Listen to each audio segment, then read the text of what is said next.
Et donc, pour pouvoir parler de PMO, voilà le menu que je vous propose. On va faire des arrêts de temps en temps. Donc, je vais introduire le sujet, hein. Ensuite, on va regarder les différents types, hein, et rôles de PMO qu'il y a. Et je vous parlerai de la nouvelle tendance, puisque le rôle de PMO a véritablement évolué. Donc, je vais vous montrer, parler de cette évolution-là qu'il y a eu.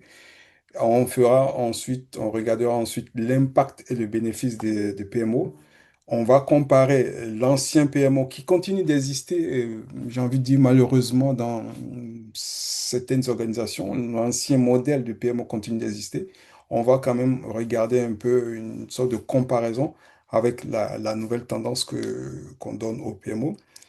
Et je parlerai aussi des fonctions et responsabilités au sein des PMO. Parce que les PMO, il y en a différents, hein. On parle d'un PMO, mais en réalité, quand on va finir, vous allez voir que je parlerai des PMO. Parce qu'il n'y a pas qu'un seul type de PMO, il y a plusieurs PMO. Et donc, on verra les différentes fonctions qu'il y a dans ces PMO-là et les responsabilités. Et j'ai même prévu aussi vous donner de la visibilité sur les profils attendus pour occuper et remplir ces rôles-là.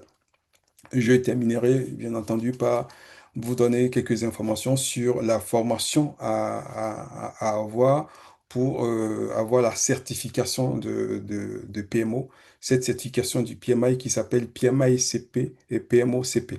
CP pour dire Certified Professional. Voilà un peu le menu que je vous propose.